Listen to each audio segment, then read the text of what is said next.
Lioness of Matamber, Nzinga's Rise to Power and Legacy of Resistance. Introduction. The epic saga of Queen Nzinga. In the annals of history, where tales of valor, wisdom, and resilience abound, the story of Queen Nzinga of Angola emerges as a saga of extraordinary magnitude. A tale woven with the threads of courage, strategic brilliance, and an unyielding commitment to freedom. It is a story that transcends time, continuing to inspire and captivate.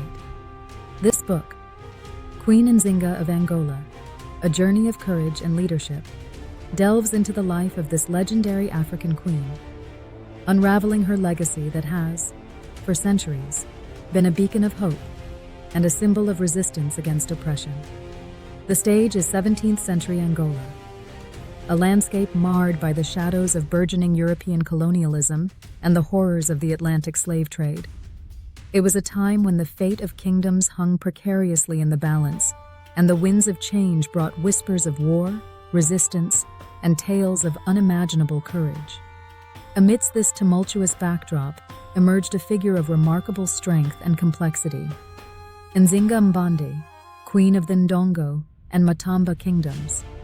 Her reign, marked by ceaseless battles against Portuguese colonialists, was a pivotal epoch in African history, showcasing the extraordinary tenacity of a woman who stood defiant against the tides of oppression.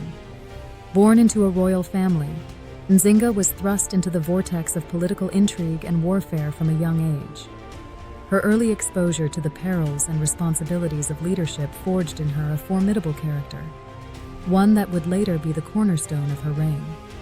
As a strategist, diplomat, warrior, and unifier, Nzinga's multifaceted leadership transformed her into a legendary figure, etching her name into the annals of history as one of Africa's greatest leaders. Nzinga's story is not just a chronicle of war and resistance. It is a nuanced tapestry of political sagacity, cultural preservation, and an unwavering fight for justice, writes historian Dr. Isabel de Castro. Indeed, Nzinga's life was a complex interplay of diplomacy and conflict. Her negotiations with the Portuguese, her alliance with the Dutch, and her battles to preserve the sovereignty of her people demonstrate a leader who was as intellectually astute as she was brave. Perhaps what makes Nzinga's story truly compelling is her role as a champion of her people's rights and dignity in the face of the dehumanizing slave trade. In an era when human lives were commodified, Nzinga stood as a bastion of hope, relentlessly working to disrupt the slave trade and provide refuge to those who escaped bondage. Her commitment to human rights and her efforts to protect the freedom of her subjects were revolutionary for her time and continue to resonate in the modern discourse on justice and equality. Her legacy extends far beyond her military triumphs and political acumen. Nzinga was a cultural icon, a beacon of female empowerment, and a symbol of national pride. She challenged gender norms, inspired subsequent generations of leaders and activists, and left an indelible mark on the cultural and historical identity of Angola. This book invites readers on an exhilarating journey through the life of Queen Nzinga. Through meticulous research, vivid storytelling, and an exploration of historical contexts, we uncover the multifaceted dimensions of this iconic figure.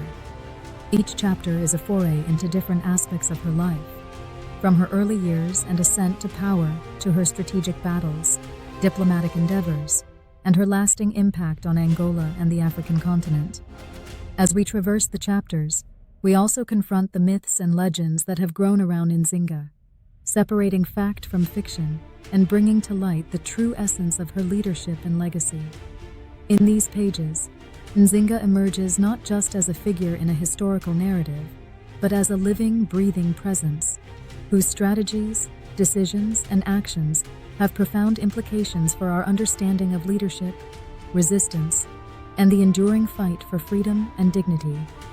In an age where stories of female leadership and resistance are being rightfully reclaimed and celebrated, the story of Queen Nzinga stands as a testament to the power of resilience, strategic brilliance, and an unwavering commitment to justice. Her tale is not just a chapter in African history. It is a source of inspiration, a lesson in leadership, and a reminder of the indomitable human spirit that refuses to be bound by the shackles of oppression. Welcome to the epic saga of Queen Nzinga of Angola, a journey that promises not just to enlighten, but to stir the soul and ignite the imagination. Chapter 1. The Kingdom of Ndongo. In the lush landscapes of 16th century Angola, a realm stood resilient and proud against the encroaching tide of colonial ambition. This was the Kingdom of Ndongo, a land of thriving commerce, rich traditions, and a people fiercely protective of their autonomy. It was here, in this vibrant African kingdom, that the legendary Queen Nzinga would rise, marking her place in history as a leader of extraordinary courage and strategy. The land and its people.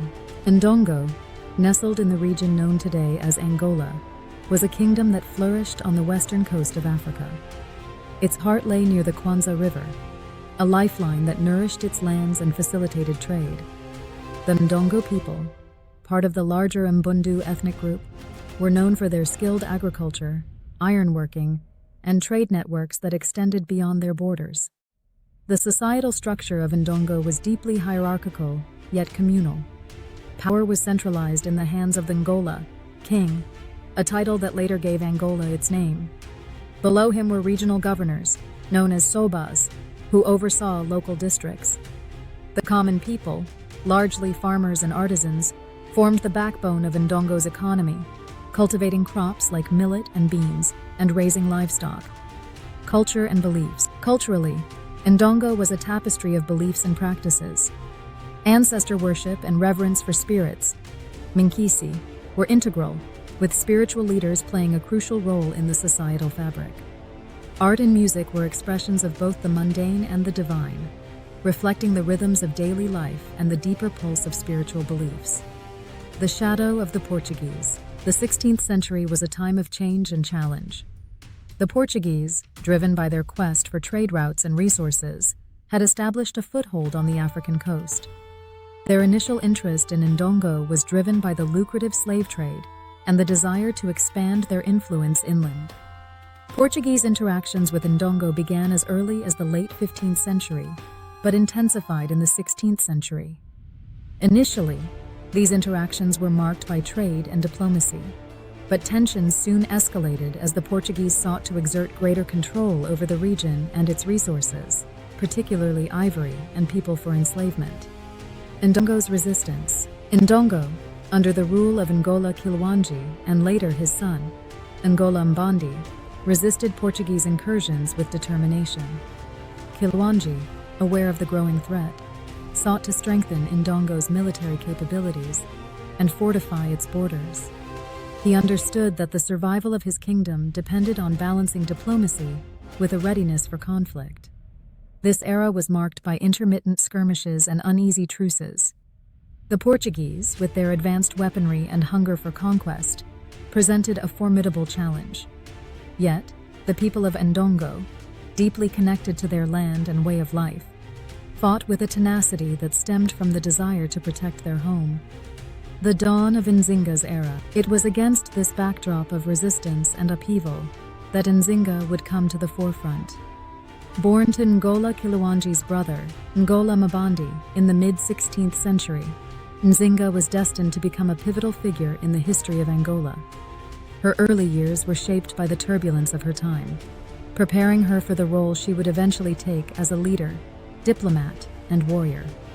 Nzinga's story is not just one of personal achievement, but also a reflection of the resilience of a people facing the tidal wave of colonial expansion. Her life and leadership would become emblematic of the struggle for freedom and self-determination, themes that resonate through the centuries. As we delve deeper into her journey, we explore not only the legacy of a remarkable woman, but also the spirit of a kingdom that stood defiantly against the forces that sought to subjugate it. The Kingdom of Ndongo, with its rich heritage and unyielding spirit, sets the stage for the saga of Queen Nzinga, a narrative of courage, cunning, and an unwavering commitment to sovereignty. Chapter 2. The formative years of a future queen. In the heart of the Kingdom of Ndongo, during the late 16th century, the early life of a figure destined for greatness unfolded. Nzinga, born into the royal family of Ndongo, was to rise from the shadows of a deeply conflicted era to become a symbol of resistance and leadership. Her formative years were marked not only by the privileges of royalty, but also by an education in the art of statecraft, warfare, and diplomacy. Birth and royal lineage. Nzinga Mbande was born circa 1583 to Ngola Kiluwanji Kia Samba and Kangala in the Kingdom of Ndongo, present-day Angola. Her father was a distinguished king, a title known locally as Angola, from which the name Angola is derived. From the onset, Nzinga's life was intertwined with the fate of her people, as she was born into a period of intense conflict and change, dominated by the growing presence of Portuguese colonizers. Education and training. As a member of the royal family, Nzinga received an education that was comprehensive and befitting a future leader. She was trained in the intricacies of governance and the nuances of military strategy, skills that would later become pivotal in her dealings with both internal factions and external forces. Notably, Nzinga also learned to speak Portuguese, a skill that would prove invaluable in negotiations with the colonial powers. Nzinga's upbringing was not confined to the traditional roles expected of women at the time. She was known to have participated in war games and was trained in the use of weapons. This unusual aspect of her education was a testament to the forward-thinking nature of her father, who recognized early on her exceptional qualities. Spiritual and cultural education. Spirituality and the ancestral traditions of the Mbundu people played a significant role in Nzinga's upbringing.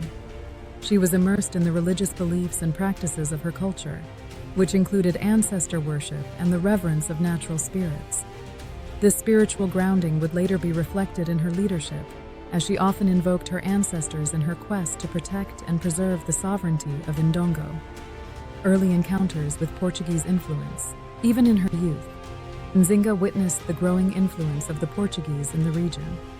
She observed the negotiations and interactions between her father, her brother Ngola Mbandi, who succeeded Kiluwanji, and the Portuguese officials. These early experiences exposed her to the complexities of diplomacy and the realities of the geopolitical struggle her kingdom was engaged in. Nzinga's character and skills. From an early age, Nzinga displayed qualities that distinguished her from her peers. She was known for her intelligence, astuteness, and a remarkable ability to comprehend complex political situations. Her charisma and eloquence in communication were evident, even in her youth. These traits would later cement her reputation as a formidable negotiator and a charismatic leader. Influence of maternal wisdom. Nzinga's mother, Kangala, played a significant role in shaping her perspectives and leadership style. From her, Nzinga inherited a sense of compassion and an understanding of the importance of nurturing alliances within and outside the kingdom. Kangala's influence was pivotal in developing Nzinga's approach to leadership, one that balanced strength with diplomacy. The making of a leader. As Nzinga grew into adulthood, the political landscape of Ndongo became increasingly tumultuous. The Portuguese intensified their efforts to control the region's trade, particularly the slave trade, and to convert the populace to Christianity. The Kingdom of Ndongo, under Ngola Mbandi's rule, faced significant challenges in maintaining its independence and sovereignty. In these challenging times, Nzinga's role began to take shape. She emerged not only as a member of the royal family, but as a leader in her own right, equipped with the skills, knowledge, and determination to defend her people and kingdom. Her early life laid the foundation for what would become a legendary struggle for freedom and autonomy. Thus, the stage was set for Nzinga's ascent. From the royal courts of Ndongo to the turbulent arenas of colonial resistance, her early years were a prelude to a life of extraordinary leadership. As Nzinga transitioned from a princess to a queen, her journey would become a testament to the resilience and tenacity of a woman destined to lead her people through one of the most challenging periods in their history.